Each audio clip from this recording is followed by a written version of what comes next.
안녕하세요. 책 읽어주는 편안한 엄마입니다.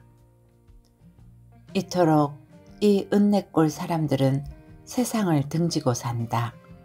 개울가를 밟아 손바닥만큼씩 한 눈빼미를 일구고 산비탈과 골짜기를 뒤져 잡곡을 심은 외에 철 따라 산나무를 뜯고 약초를 캔다. 오영수 지음 은내골 이야기. 뼘질로 두 뼘이면 그만인 하늘 밖에는 어느 한 곳도 트인 데가 없다. 깎아 세운 듯한 바위 벼랑이 동북을 둘렀고 서남으로는 물너울처럼 첩첩이 산이 가리웠다. 여기가 국도에서 40여리 떨어진 태백산맥의 척추 바로 옆 골미창 은내라는 골짜기다. 날 짐승도 망설인다는 이 은내골에도 오래전부터 사람이 살아왔고 지금도 7, 8 가호가 살고 있다. 덩굴과 바위 사이로 숨었다 보였다 하는 조그만 개울을 사이하고 이쪽과 저쪽 비탈에 낡은 초가가 띄엄띄엄 제멋대로 놓였다. 이조중엽, 임진왜란을 피해 이 골짜기로 들어온 몇몇 가호가 평란 후에도 그대로 눌러 산 데부터 이 은내골 마을이 비롯된다고 한다. 그 이전에도 사람이 살았는지 어쩐지는 알 수 없으나 다만 이런 이야기만은 전해오고 있다.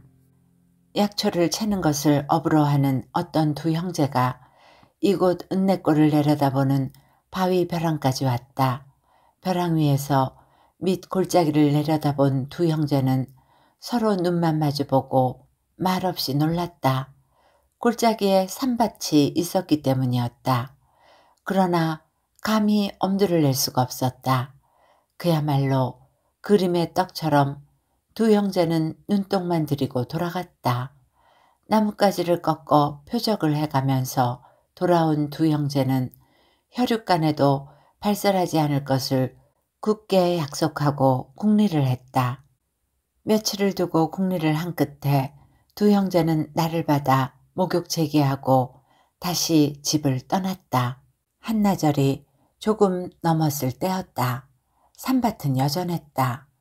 두 형제는 칡으로 바구니를 엎고 밧줄을 꼬았다. 밧줄에다 바구니를 달아놓고 형이 내려갈 겐가 동생이 내려갈 겐가 하다가 결국 몸집이 작은 동생이 바구니를 타고 골짜기에 내렸다. 삼을 캐기 시작했다. 한 바구니를 캐 올렸다.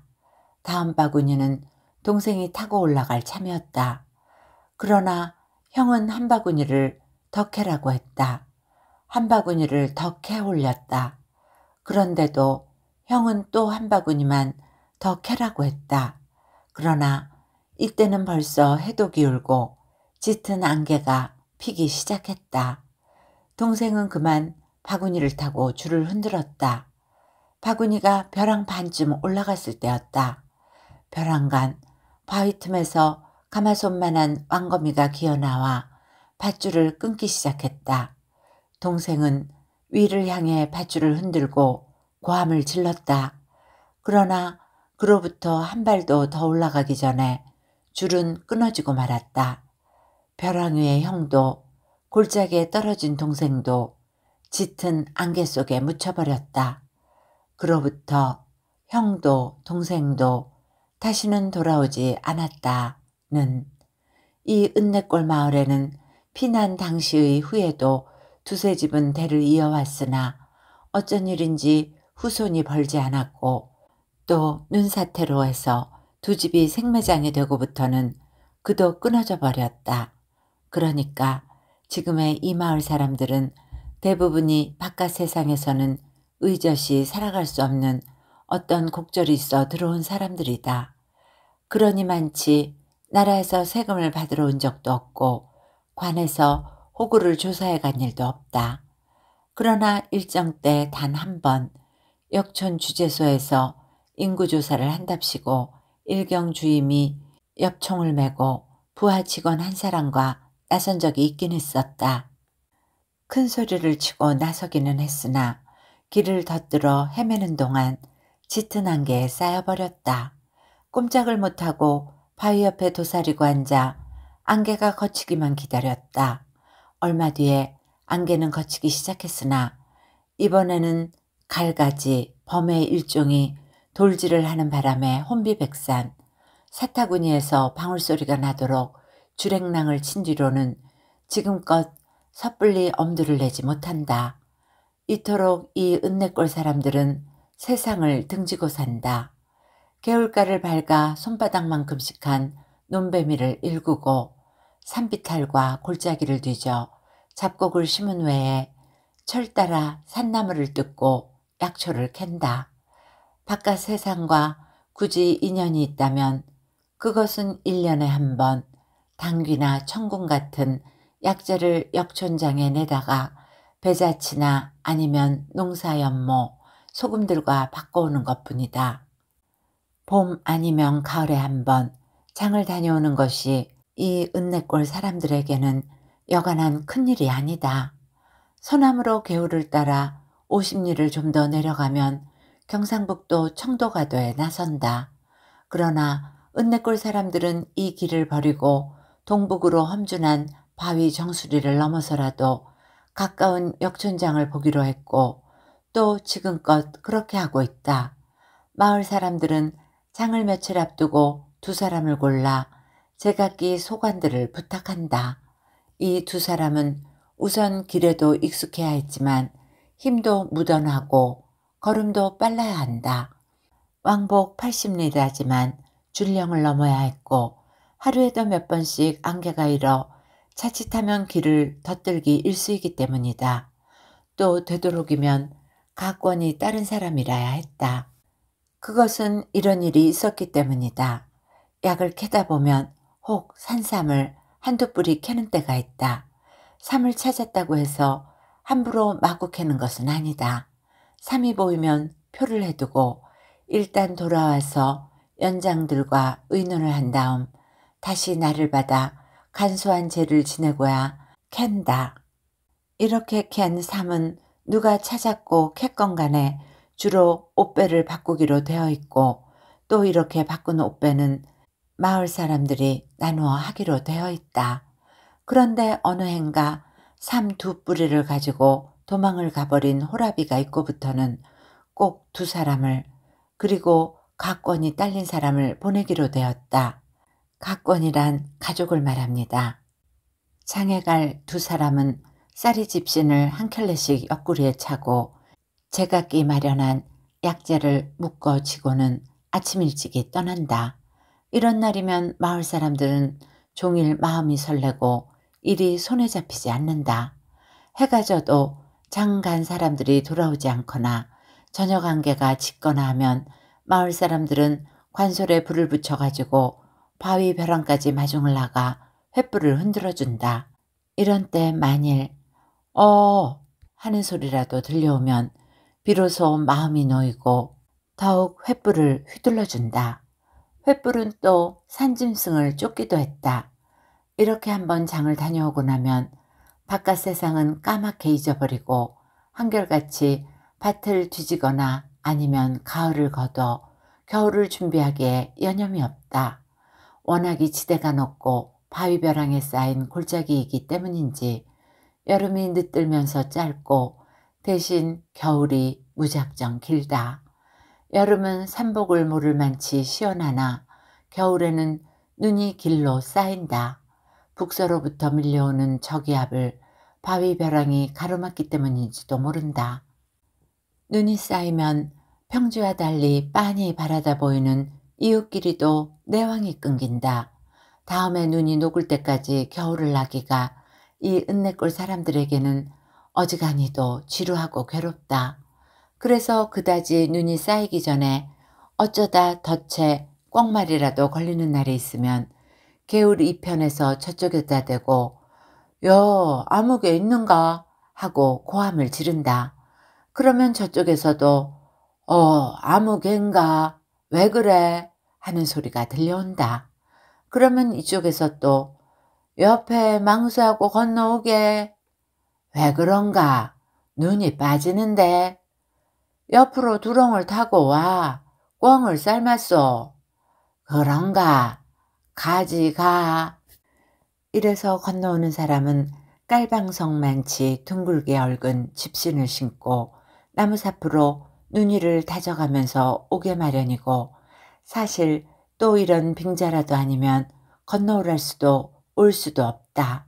이렇게 모이면 쉬이 자리를 뜨려고도 또 보내지도 않는다. 눈이 더 쌓여 오도 가도 못할 몇 달 동안을 생각하면 서로가 막막하고 아쉽기 때문이다. 그래서 더러는 닭을 잡았다고 오라기도 하고, 또 하다 못하면 텁텁한 막걸리에 도토리묵을 빚어놓고 거짓 생일을 꾸며가며 오라기도 한다.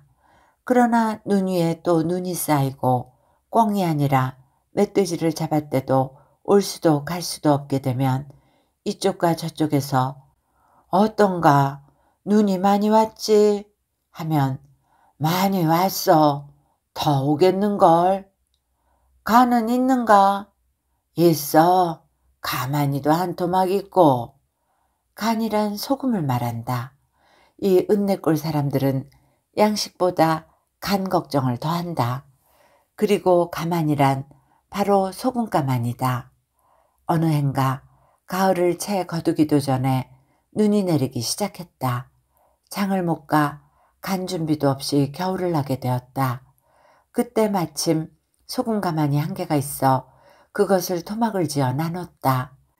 감자나 잡곡밥을 소금 가마니 지보라기를 간으로 해서 3동을 난 일이 있었다. 그 뒤로 여기 사람들은 간 준비가 넉넉하더라도 소금 가마니를 결코 허수이 하지 않는다. 산도 골짜기도 집마저 눈 속에 묻혀버리면 아침 저녁으로 피어오르는 가느다란 연기를 바라본다. 그러나 내리는 눈발과 바람까지 겹쳐 산도 골짜기도 짙은 잿빛으로 쌓여 연기도 불빛도 보이지 않을 때는 번데기처럼 정막을 삼키고 움츠려버린다. 그렇기 때문에 해동이 되고 양달부터 얼룩얼룩 흙이 드러나면 마을 사람들은 서로 다퉈 눈길을 트고 이웃끼리 문안을 한다. 오랜 세월을 두고 서로 그리다가 처음으로 만난 사람들처럼 모두가 반갑고 대견하다. 이래서 흙바람이 불기 시작하면 한결같이 또 묵은 연못들을 손질하고 씨앗들을 바꾸고 밭을 뒤지기 시작한다. 이 해도 별나게 눈이 많이 왔다. 속절없이 눈 속에서 겨울을 났다. 앞개울에 눈 녹은 물소리가 들리기 시작했다. 김노인은 내일쯤은 눈길이라도 틀까 하고 부엌문을 나서다 보니 명동댁 박생원 아들 만이가 허겁지겁 눈길을 쳐오는 것이 보였다. 만이네 집은 아래로 한등 고부라진 골미창에 있었다. 그 만이 아닌가? 만이는 눈길을 트던 손을 먹고 한동안 김노인을 올려다본다. 다들 무고하지. 그러나 만이는 한쪽 소매로 눈시울을 훔치고는 더 길을 쓰고 눈길을 튼다. 보아하니 만이놈의 거지가 아무래도 심상치 않다. 김노인은 작년 가을부터 시름시름 앓던 박생원을 생각하고 길가? 설마 그렇지만 사람의 일이라 혹시 하니 그대로 보고만 있을 수도 없다. 김노인은 불이 나게 부엌으로 뛰어들어 나무삽을 들고 나와 허둥지둥 눈길을 터나간다. 길을 튼데야 원래가 의젓한 길도 아닌 비탈 밭두렁을 대강대강 표만해 가는 것뿐이다. 채 연함은 발도 못 가서 쳐올라오는 마니와 마주쳤다. 마니의 눈시울이 시뻘겋다. 김노인은 가쁜 숨을 가누면서 마나, 그새 무슨 일이 있었냐? 그러자 마니는 아베가 하고는 입을 실룩이고 모로 돌아서 버린다. 김노인은 좀 다급한 소리로 그래, 애비가. 마니는 팔소매를 눈으로 올리면서 죽었어요. 언제? 벌써 보름도 넘었어요. 김노인은 한동안 덤덤히 말이 없다가 "오냐 알았다. 내 곧 내려가마." 그리고는 되돌아섰다. 다리가 몹시 허둥거렸다. 이래서 여느 해보다 눈길이 빨리 튀었고 마을 사람들이 명동댁으로 모였다. 마당에는 밤새 장작불이 푸지게 탔다. 많이 말에 의하면 박생원은 밤중에 뒷간을 나갔는데 오래도록 돌아오지 않아 나가보니까 눈 위에 모로 쓰러졌더라고. 그러니까 꼭 11회 전이라고 한다. 그날 밤도 눈이 많이 왔다. 시체는 눈 속에 가장을 해두었다. 이것은 오래전부터 내려오는 이 마을의 한 관습이다. 어느 겨울 골짜기에서 눈사태가 지는 바람에 한 집이 흠빡 묻혀버린 일이 있었다. 그러나 보고도 속수무책이었다. 그대로 해를 넘기고 해동을 기다려 비로소 눈을 파헤치고 장사를 치른 적이 있었다. 눈 속에서 겨울을 난 시체가 바로 간밤에 난 주검처럼 깨끗했기 때문에 그 뒤로부터 여기 사람들은 겨울 동안에 상이 나면 눈 속에다 가장을 해두고 해동을 기다리기로 되었다. 박생원의 죽음에 대해서는 누구보다도 상심이 되는 것은 역시 김노인이었다. 나이는 2살 밑이나 이 마을에서는 김노인 다음의 연장이고 여기에 들어온 지도 20년이 훨씬 넘는다. 김노인과는 서로 믿고 의지하기 6친 이상의 정분으로 이 은내골의 냉혹한 계절의 생리를 꿋꿋이 버티고 살아온 사이다. 술이 나왔다. 술이 서리겄다고 투덜대면서 많이는 술사발을 돌린다. 김노인은 많이가 내미는 술사발보다 많이의 손목을 더듬어 잡는다. 아무래도 잡아보고 싶었다. 잡아보지 않고는 마음이 허전해서 견딜 수가 없었다. 그 바람에 술이 모닥불 위에 넘친다. 김노인은 마지못해 술사발을 받는다. 술사발을 받아들자 김노인은 목구멍으로부터 끄억 매어오고 눈시울이 더워진다. 김노인은 술사발을 들고 비틀비틀 일어서서 가장을 해둔 눈더미에다 올려놓고 "동생, 술 한 잔 들게." 그리고는 눈 위에다 2손을 짚고 그만 으흐흐 울음을 터뜨린다.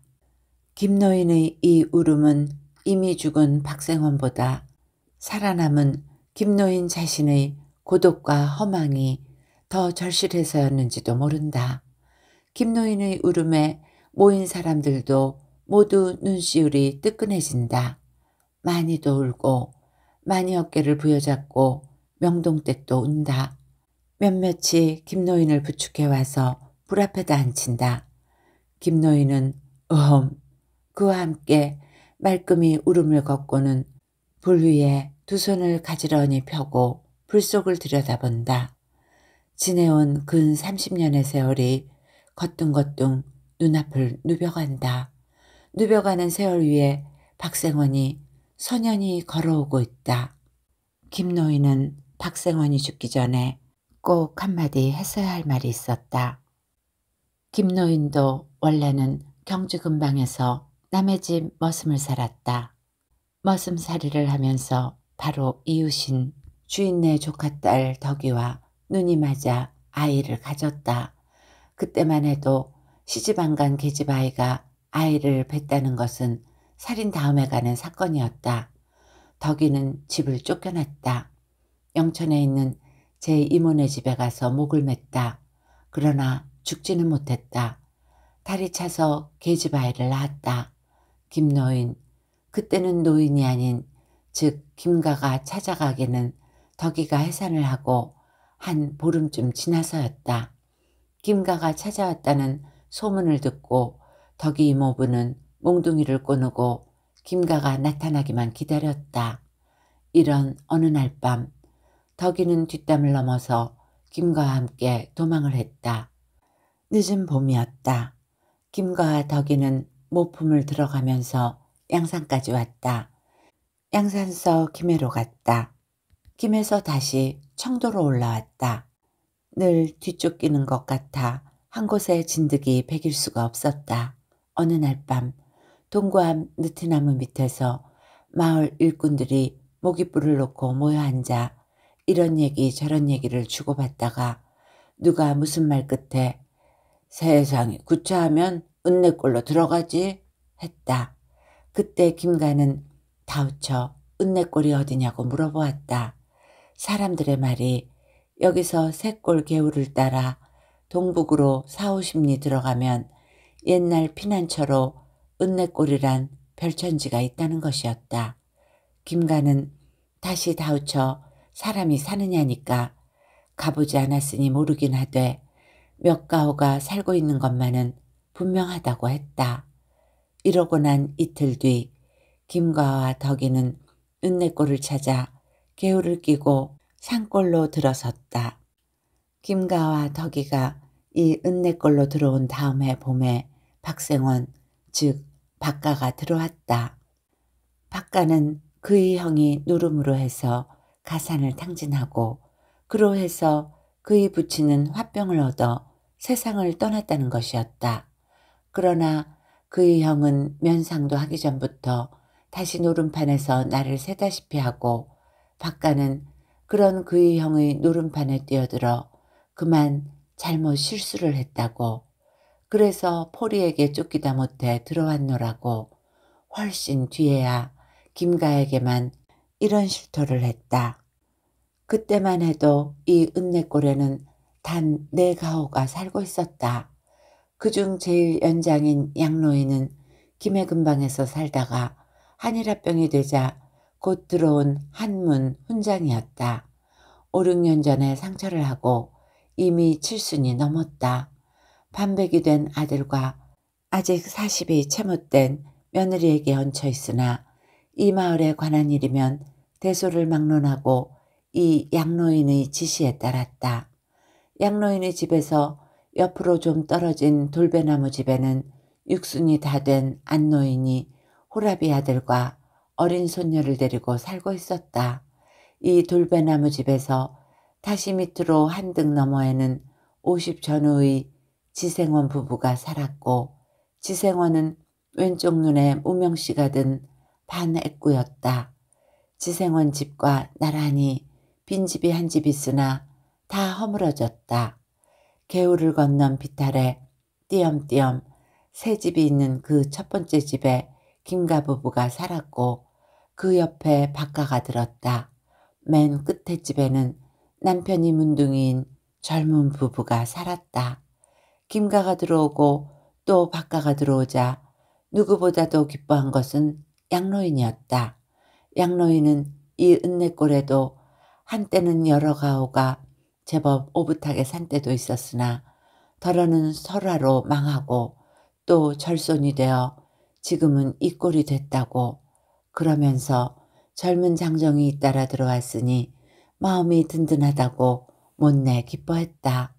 어느 날 밤 양노인이 김가와 박가를 불렀다. 별나게 은하가 맑고 풀섭에 이슬이 자북히 내린 밤이었다. 집 앞 펑퍼짐한 바위 위에서 양노인은 이런 말을 했다. 내 나이 75이요. 그러니 갈 날도 앞으로 얼마 남지 않고 해서 두 사람에게 일러둘 말이 있어.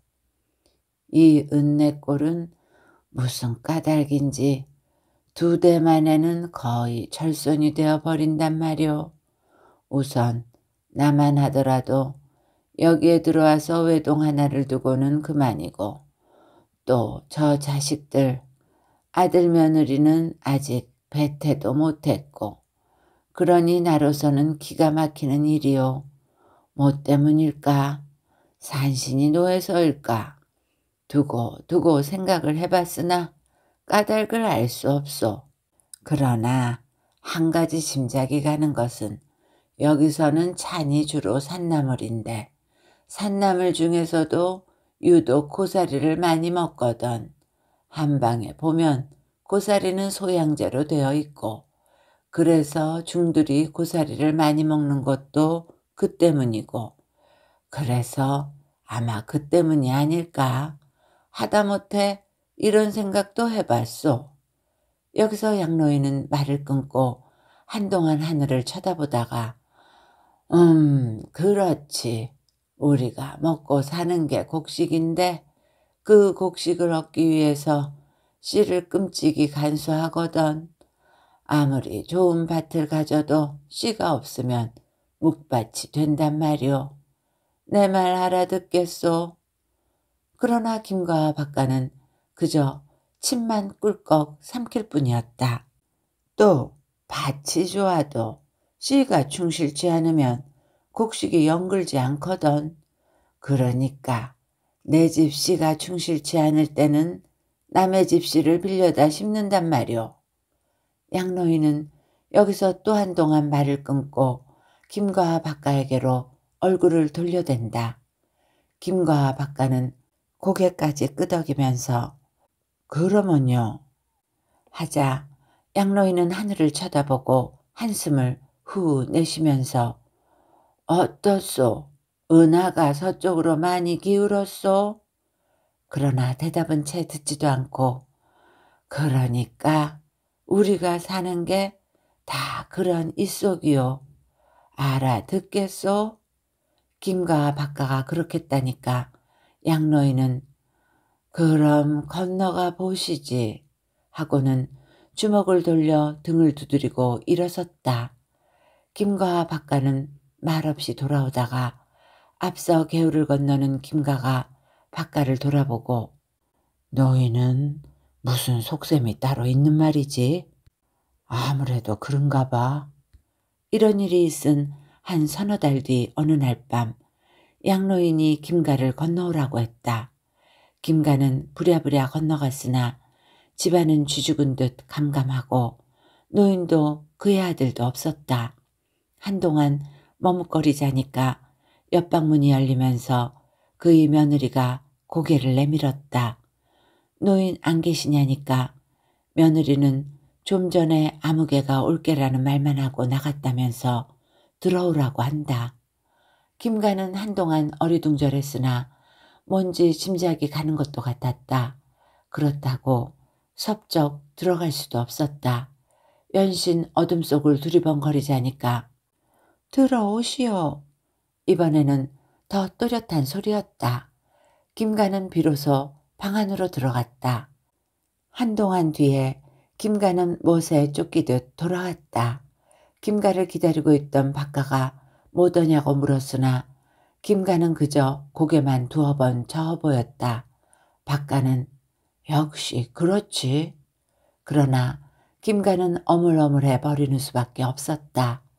박가는 피식이 웃으면서 그 뭐 시침이 뗄 것 있어. 여기서는 그 빌리는 거 풍속인걸. 그러면서도 박가 자신 그동안 2번이나 다녀왔다는 말만은 하지 않았다. 이듬해 해동과 함께 갑자기 양로인이 세상을 떠났다. 가뜩이나 허술한 골짜기가 텅 비어버린 것 같았다. 그러나 그런대로 마을 사람들은 밭을 뒤지고 씨를 뿌렸다. 초봄부터 가물이 들어 날래 싹수가 보이지 않았다. 초복이 지나도 비는 오지 않고 개울에도 물이 바타갔다. 응달에 덜어 보이던 감자 싹수도 시납으로 시들어갔다. 중복도 지났다. 그새 마을 사람들은 2번이나 독수리 바위에다 불을 올렸다. 하늘만 쳐다보는 마을 사람들의 얼굴에는 맥이 풀리고 수심이 짙어갔다. 중복이 며칠 지난 어느 날 소나기가 한 번 지나갔다. 마을 사람들은 부랴부랴 늦감자를 심고 무씨도 일찌감치 넣었다. 그러나 그것도 헛일이었다. 추석 가까이에서 밤톨만큼씩한 우박이 쏟아져서 그나마도 결단이 나버렸다. 이때부터 마을 사람들은 이 골짜기를 뜨기 시작했다. 맨 먼저 지생원 내외가 떠났다. 흉년을 살고 내년 봄에 온다고 했다. 한 열흘 뒤에는 호랍이 가족이 떠났다. 눈발이 서기 전에 나간다고 했다. 추석을 지난 며칠 뒤에는 기어코 양노인의 아들네에마저 떠나고 말았다. 문둥이 부부만이 죽어도 떠나지 않겠다고 칡뿌리를 캐고 도토리를 주워다 날랐다. 이런 어느 날 밤 박가가 "형, 우리는 어쩌고?" 김가는 무거운 한숨을 내쉬고 "양식 없이 눈 속에 갇히면 죽는 수밖에." "그래 어찌할래?" "그러나 저걸 데리고야 돌이 없잖아." 이즘 김가의 아내 덕이는 만삭이어서 오늘 내일 하는 중이었다. 김가도 박가도 한동안 말이 없다가 박가가 또 입을 뗐다. "형, 내가 나가서 양식을 구해올게." "어? 형." "살 길이라고는 그 수밖에 없겠는데 될까?" "되고 안 되고는 가봐야 알겠고 눈이 내리기 전에 서둘러야지." "그럼 자네만 믿네." 다음 날 박가가 떠났다. 김가는 바위 벼랑까지 박가를 따라 나갔다. 박가는 빠르면 한 사흘 동안에 돌아오겠노라고 했다. 김가는 부디 당부한다고 하고 돌아섰다. 사흘이 되자 김가는 아침부터 박가가 기다려졌다. 밤에는 옹이 눈이 되어 귀를 기울이고 잠도 안 잤다. 사흘이 지났다. 박가는 오지 않았다. 닷새가 지나도 소식이 없었다. 김가는 더 기다릴 수가 없었다. 빠르면 10월 초순부터 눈이 내리기 때문이었다. 그러나 눈보다도 더 절박한 것은 양식이었다. 감자 몇 톨과 칡뿌리와 해묵은 산나물밖에는 없었다. 박가가 떠나고 꼭 이래가 되던 날 아침 김가는 그의 아내 덕이에게 "내가 갔다 오지. 잘 되면 사흘 안에 올게." 그리고는 집을 떠났다. 떠나는 길로 문둥이네 집에 들러 문둥이 아내 옥내에게 덕이가 그새 알 수 없으니 자주 좀 봐달라고 부탁을 해두었다. 문둥이는 이때 개울바닥을 뒤져 가재를 잡고 있었다. 이날 김가는 한나절이 좀 지나서 역촌 어귀에 나섰다. 보아하니 여기 가물은 더 말이 아니었다. 못 보기는 논에서 그대로 발갛게 타버렸고 논바닥은 갈기갈기 금이 갔다. 말인즉 이해의 가물은 수십 년 내의 처음이었고 그런 중에서도 삼남 지방이 유독 심했다고 했다. 김가는 역촌어귀 객주집에서 어스름이 들 때까지 기다리기로 했다. 전에 머슴살이를 하던 주인집을 찾아갈 참이었다. 그러나 객주집 노파의 말을 듣고 보니 어림도 없는 생각이었다. 노파의 말은 이 역촌 동네에서만도 벌써 몇몇 집이 강원도로 떠났고 더러는 바가지를 들고 나선 사람도 있다고 한다. 또 누구의 집에서는 보리 한 말 때문에 형제끼리 도끼질까지 했다고도 했다. 김가가 다시 신틀을 매기 시작하자 노파가 혀를 찌찌거리면서 우거지죽 한 사발을 주었다. 눈시울이 화끈하도록 고마웠다. 소돔 위에 쌀랑눈이 내린 것 같은 죽 한 사발을 냉큼 비운 김가는 그 길로 영천을 향해 떠났다. 밤새 걸어서 다음날 새벽녘에야 영천읍에 닿았다. 흉년은 어디 없이 마찬가지였다. 처이모 집을 찾아갔다. 처이모 부는 포항 어느 어장에 품팔이를 가고 없었다. 김가는 처이모 앞에서 이마를 바닥에 붙이고 애걸을 했다. 아무도 없는 산골에서 만삭인 덕이가 굶고 있다고 했다. 눈이 내리면 오도 가도 못하고 속절없이 죽는다고 했다. 머리털을 뽑아 신을 삼아서라도 은혜를 갚을 테니 한 번만 살려달라고 했다.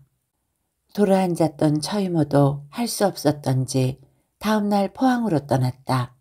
넉넉 잡아 사나흘이면 온다던 처이모는 닷새가 되어도 오지 않았다. 김가는 볼 나위 없이 보리 패고 더욱 옹이눈이 되었다. 여드레가 되던 날 저녁에야 처이모는 올망졸망 보퉁이를 묶어이고 돌아왔다. 처이모는 마당에 들어서자 김가가 미쳐 보퉁이를 받기도 전에 내동댕이를 치고 마루 끝에 풀썩 앉아버리면서 이런 고생은 나고는 처음이라고 혀를 찼다.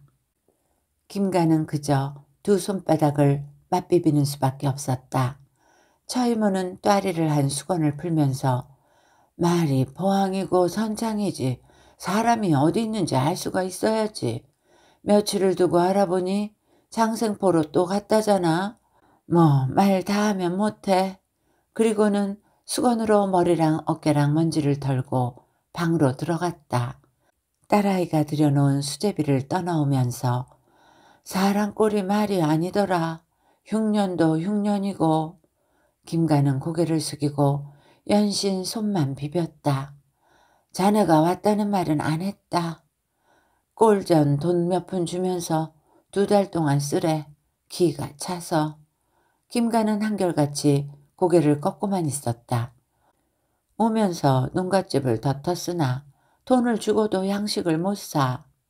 그리고는 보퉁이를 끌어당기면서 두어 말 택이나 될까?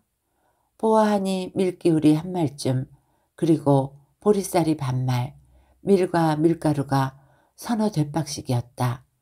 처이모는 보퉁이를 김가 앞으로 내밀면서 애따 모르겠다. 내 힘으로는 더 어쩔 수 없다. 그리고는 숟가락을 놓았다. 김가는 몇 번이고 방바닥에 이마를 대고는 짐을 꾸리기 시작했다. 떠날 참이었다. 그러나 처이모는 세상 인심이 어떤 판국이라고 양식을 주고 방길을 떠나다니 라고 기급을 했다. 할 수 없었다. 김가는 양식 꾸러미를 베고 눈을 붙이는 둥 마는 둥 하다가 문살이 밝아오자부터 꿈을 대기 시작했다. 처이모가 아침 요기를 서둘러 주었다. 김가가 아침 요기를 하는 동안 처이모는 마른 미역 한 오라기와 소금 한 돛박과 주먹밥 2개를 끓여주었다. 김가는 자꾸 목구멍이 메어 뭐라고 더 인사말도 못하고 떠났다. 서너 살 나베는 머리털이 노랗게 한 계집아이가 늘 마음에 걸리기는 했으나 아랑곳해 볼 경황도 없었다. 그 길로 김가는 종일 걸어 역촌옥이 객주집에서 잤다. 양식 꾸러미는 노파가 안방에다 맡아주었다. 잠이 올 리 없었다. 날이 새기만 기다렸다. 옹이 눈에 핏발까지 섰다. 날이 희붓해지자 김가는 은내골을 치달아 서리빨이 하얀 산길을 돌아들었다. 중턱 위로만 아련히 보이는 은내골 바위 벼랑에는 아무래도 눈발이 선 것 같았다. 몸은 풀었을까? 그러자 지금의 김가에게는 아이가 문제가 아니었다. 그저 덕이가 죽지만 않았으면 하는 생각뿐이었다. 마음 같아서는 단숨에 뛰어가고 싶었다. 그러나 마음이 조급할수록 길은 축자고 줄어들지 않았다. 김가가 바위벼랑을 넘어서기는 해가 서쪽으로 훨씬 기울어져서였다. 마을이 보이자 김가는 그제서야 맥이 탁 풀리고 한뿍 땀이 젖은 등골이 서늘해 왔다. 그와 함께 짐 밧줄이 양어깨를 몹시 파고든다고 느끼면서 그새라도 혹시 박가가 돌아왔을까 하고 마을을 굽어보았으나 사람이라곤 그림자도 얼씬하지 않았다. 문둥이네 집을 돌아 나오면서 기웃해봤으나 기척도 없었다. 김가는 허둥지둥 밋밋한 둔덕을 올라섰다. 둔덕 밑이 바로 김간의 집이었다. 둔덕에 올라선 김간은 그만 가슴이 꽉 메었다.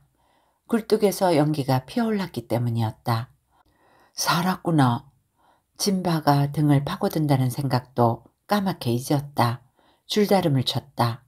마당에 들어서자 짐을 동댕이 치고 부엌 앞으로 다가갔다. 그러나 김가는 그만 윽 하고 한 걸음 물러났다. 등골이 오싹했다. 부엌에서 막 불을 지피다 말고 부엌문을 막아서는 덕이가 이건 사람의 꼴이 아니었다. 흐트러져 수세미가 된 머리 사이로 보이는 얼굴은 푸르딩딩하니 부었고 입술은 빛바랜 팔의 빛이었다. 김가를 바라보는 희붓한 윤기 없는 눈은 깜짝일 줄을 몰랐다. 김가는 보다 못해 내다, 내가 왔다.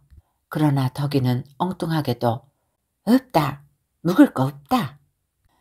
김가는 이게 배가 고파서 눈깔이 뒤집힌 게라고 손바닥으로 가슴을 2번 두드리면서 내다 날 모르겠나. 그래도 덕이는 아무것도 없다. 묵을 게 뭐 있어. 그리고는 손을 저었다. 김가는 이게 정말로 환장이 됐구나. 그러면서 막아선 덕이를 떠밀고 부엌으로 들어서자 덕이는 그만 김가의 팔목에다 이빨을 세웠다. 김가는 이게 와이라노 하고 팔을 뿌리치자 덕이는 비틀하고 쓰러졌다. 김가는 피가 돋는 이빨 자국을 누르면서 솥뚜껑을 들어봤다. 토끼인가 했다. 물까마귀 같기도 했다. 덕이는 어느새 또 김가의 다리를 감싸 안고 마구 이빨질을 했다. 김가는 덕이를 냉큼 들어다 삭정이 위에 처박듯이 하고는 다시 보아하니 그것은 아이였다. 분명 갓난아이였다. 김가는 눈앞이 아찔했다. 손에서 솥뚜껑이 떨어졌다. 덕이를 돌아봤다. 삭정이 속에 처박힌 덕이는 희 이빨을 내보이면서 뭐라고 혼자 중얼대고 있었다. 김가는 한 걸음에 달려들어 덕이의 2팔을 꼭 모아잡고 또 한 번 봐라 내다 모르겠나. 그러나 덕이는 혼자 묵을라고. 그리고는 또 김가가 잡은 손목을 물어뜯으려 들었다. 김가는 덕이를 밖으로 끌고 나와 밧줄로 손목과 발목을 동여 방 안에다 밀어놓고는 부엌으로 들어왔다. 짚을 깔고 아이를 드러냈다. 살빛이 푸릇푸릇한 것이 아무래도 갓 죽은 것이 아닌 것 같았다. 낯짝이란 게 주름투성이고 골무만한 주먹을 턱 밑에 발끈 오그라쥐었다. 배만 볼록하고 엄지만한 다리까풀이 안으로 베베 틀렸다. 그래도 명색 사내아이였다. 김가는 짚으로 우벼 싸가지고 삽을 찾아 집 뒤 비탈로 올라갔다. 아무렇게나 호박구덩이만큼 파서 아무렇게나 묻어버리고 돌아왔다. 덕이는 모로 엎드린 채 침을 물고 잠이 들었다. 김가는 솥에서 물을 퍼냈다. 2~3번 헹궈내고는 밀기울을 2움큼 물에다 풀어 앉혔다. 미역도 조금 뜯어 넣었다. 삭정이를 하나궁이 집혀놓고 문둥이네 집으로 건너갔다. 역시 인기척이 없었다. 문을 열어봤다. 문둥이 안에 옥내만이 2 손을 가슴페기에 모으고 반드시 누워 잠이 들어 있었다. 방바닥에는 칡뿌리를 씹어 뱉은 찌꺼기가 지저분하게 흩어졌고 날 도토리도 굴러 있었다. 김가는 방문턱에서 팔을 뻗어 옥내 어깨를 흔들었다. 옥내는 가물가물 꺼져가는 소리로 누구? 그리고는 무겁게 눈을 떴다. 눈을 뜨고 간신히 고개를 모로 돌려 한동안 김가를 바라보던 옥내는 한 손을 김가에게로 내밀면서 일어나려고 했다. 김가는 먹을 것을 가져올 테니 그대로 누워있으라고 하고 불이 나게 돌아왔다. 그새 죽이 끓었다. 소금을 한 숟가락 쳐서 3그릇을 펐다. 옥내부터 한 그릇 디밀어주고 왔다. 덕이는 그대로 자고만 있었다. 김가는 덕이를 일으켜 벽에다 등을 기대앉히고 죽을 떠서 입에다 갖다 댔다. 덕이는 입을 딱 벌렸다. 떠넣기가 바빴다. 죽사발이 금세 비워졌다. 죽 한 사발을 먹고 난 덕이는 물기 없는 희붓한 눈으로 한동안 김가를 바라보다가 또 시름시름 눈을 감기 시작했다. 묶은 손만을 풀어서 눕혀놓았다. 해가 깜빡 쳤다. 김가는 양식꾸러미를 들어다 시렁 위에 차곡차곡 얹어놓고 옥내를 가봤다. 죽사발은 할 듯이 비워졌으나 옥내는 파김치같이 깔아진 채 잠이 들었다. 유독 가슴팍 밑이 팔딱거렸다.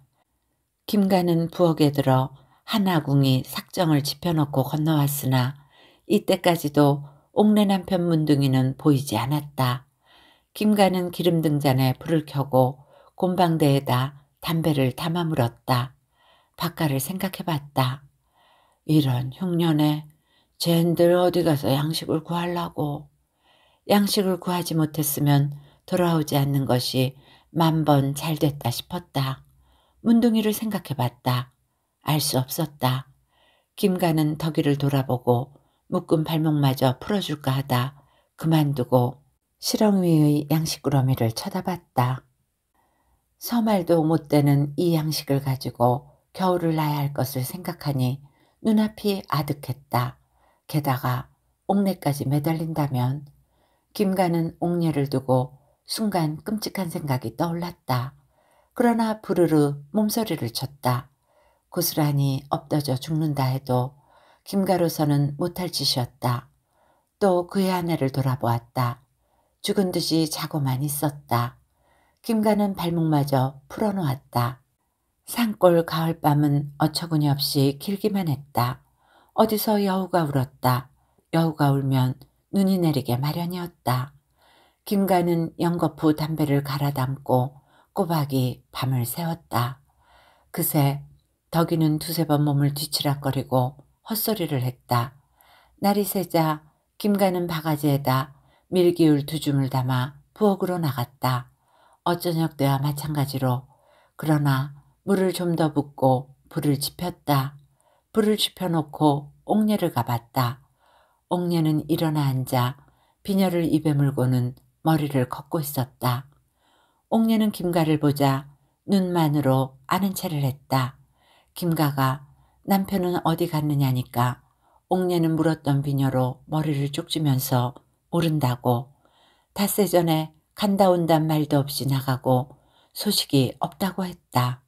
기운이 좀 나냐니까 옥내는 고개를 끄덕였다. 그럼 우리 집으로 가자니까 말없이 일어섰다. 일어서서 한 걸음 내딛다가 그만 벽에다 손을 짚어버렸다. 어지럽고 다리가 허둥거린다고 했다. 김가는 도로 누워있도록 부축을 해주고 죽사발만 가지고 왔다. 이내 김가가 갖다 주는 죽을 떠나오면서 옥내는 아이가 어떻더냐고 물었다. 죽었더라니까. 옥내는 상을 찌푸리고 김가가 떠난 그 다음 날 저녁 때 아이를 낳았다는 것이었다. 소금물에 나물을 끓여서 들여주고 다음 날 아침에 가니까 우리 집 남편도 아직 오지 않았느냐고 묻기에 그렇다니까 눈을 감아버리더라고 했다. 이틀째부터 아이가 짹짹 울기에 젖을 물려보기는 했으나 젖이 나지 않더라고도 했다. 옥내는 김가를 따라오면서 그러니까 김가가 돌아오기 사흘 전부터 덕이는 이상한 소리를 혼자 중얼대고 사람도 제대로 몰라보더라고. 그 뒤로 어떻게 되었는지 옥내도 잘 모르겠다는 것이었다. 김가는 옥내에게 덕이를 맡겨놓고 부엌에서 선체로 아침 요기를 했다. 꿈을 대는 날씨가 아무래도 눈발이 설 것 같아 자꾸 마음이 조급해왔다. 김가는 괭이를 찾아들고 네, 칡뿌리 좀 갤 테니. 그러자 옥내가 건너집들에 가보소. 초가을부터 캐모으던데 했다. 김가도 그렇겠다 싶어 개울 건너집부터 뒤져보기로 했다. 가다 보니 개울에 깔린 돌이란 돌은 모조리 뒤져져서 하얗게 말랐다. 문둥이가 가재를 뒤진 것이었다. 김가는 빈집들을 샅샅이 뒤졌다. 칡뿌리를 썰어 말린 가마니가 2개나 있었다. 날 도토리도 2어말 있었다. 실ong 위에 산나물을 말린 꾸러미들도 있었다. 행여나 하고 준비를 했다가 떠나면서 그대로 버리고 간 것들이었다. 김가는 그나마도 대견해서 한결 마음이 놓였다. 이날 밤부터 기어코 한방눈이 내리기 시작했다. 새벽녘이었다. 김가는 어슴풀에 잠이 들었는데 누가 어깨를 흔들었다. 흠칫 눈을 뜨고 보니 그의 아내 덕이가 이 보소, 당신이 왔소? 했다. 김가는 놀랐다. 그리고 반가웠다. 벌떡 상반신을 일으키면서 그래, 내가 왔다. 인제 알아보겠나? 불 좀 켜보소. 김가는 화로에서 불씨를 찾아 기름 등잔에 불을 붙여 달았다. 방이 밝아지자 덕이는 물끄러미 김가를 바라보다가는 사방벽을 둘러보고 또 옷섭을 들고 가슴패기를 내려다보고 방구석을 살피곤 했다. 김가가 뭐 찾느냐니까 덕이는 비로소 알라가 없네 하고 김가를 바라봤다. 김가는 고개를 저어 모른다고 했다. 덕이는 김가가 누웠던 뒷구석까지 살펴보고는 또 알라가 없네. 알라 어쨌소? 그러나 김가는 한결같이 고개만 저었다. 덕이는 멍하니 한쪽 벽을 바라보다가 그대로 또 누워버렸다. 김가가 불을 끄려니까 덕이는 손을 저어 끄지 말라고 했다. 덕이는 천장에만 눈을 받고 꼼짝을 않았다. 김가는 이런 덕이를 지켜보면서 담배를 담아 붙였다. 새로 묻은 관솔에서 연기가 폈다. 문을 열고 화로를 밖으로 내다보니 마당에는 눈이 하얗게 쌓였다. 석정이를 더 들여다 놓을걸. 이런 생각을 하는 참에 덕이가 후딱 일어나서 김가를 떠밀었다. 밖으로 뛰쳐나갈 작정이었다. 김가는 덕이를 되밀어 버리고는 재빨리 문고리를 걸어버렸다. 덕이 눈에는 이상한 빛이 도는 것 같았다. 덕이는 어깨로만 한동안 숨을 쉬다가 또 후딱 일어섰다. 김가는 냉큼 잡아앉히고 두 팔로 어깨를 꽉 싸면서 와 이래 어딜 간다고 이래. 그러자 덕이는 문 쪽을 쏘아보면서 문둥이가 가져갔지. 뭘? 알라를 문둥이가 가져갔제? 김가는 덕이 어깨를 흔들고 쓸면서 아니요. 문둥이는 벌써 가버렸다니.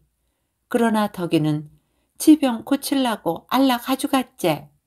아니요. 내가 오니까 아이가 죽었더라. 그래서 갖다 묻었다. 그러자 덕이는 김가의 눈을 뚫어져라 쏘아봤다. 그러나 쏘아보는 눈빛이 차차 흐려져 갔다. 김가는 달래듯 덕이를 눕히고 포대기를 덮어주었다. 덕이는 순순히 잠이 들었다. 김가는 더 잠이 오질 않았다. 날이 밝기를 기다려 부엌으로 나갔다. 밤새 내린 눈이 한자 가까이 쌓였다. 아궁이에 불을 지피는데 옥내가 넘어왔다. 아랫도리가 눈두성이었다. 김가는 옥내에게 별 수 없으니 눈이 더 쌓이기 전에 대강 아쉬운 것만 가지고 와서 같이 묵자고 했다. 그럴 수밖에 딴 도리가 없었다.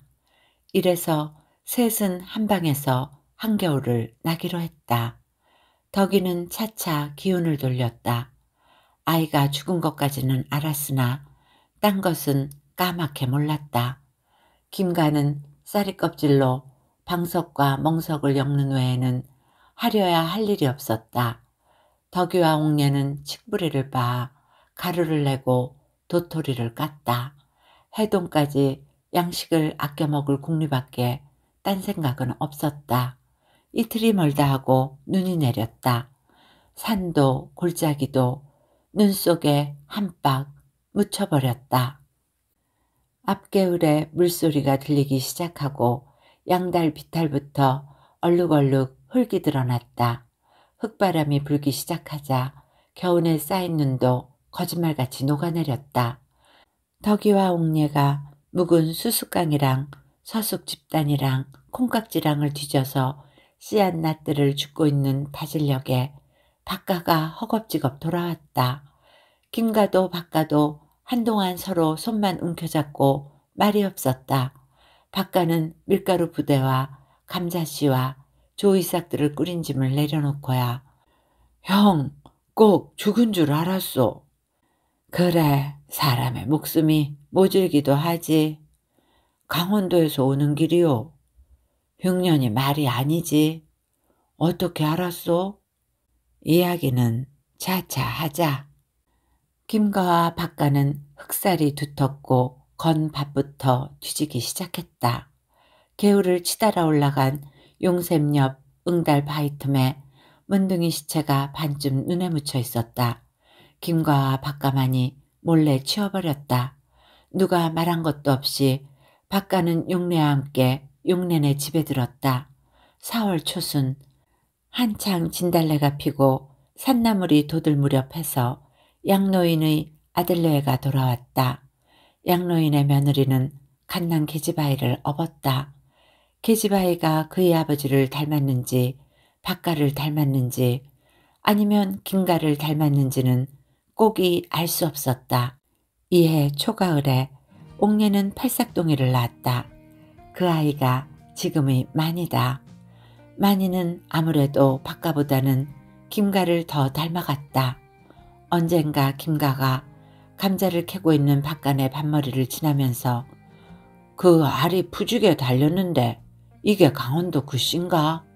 하자 박간은 허리를 펴면서 그러면요 그 씨밖에 어디 딴 씨가 있었어? 역시 씨는 좋아야 해. 형네도 마찬가지신데 뭐.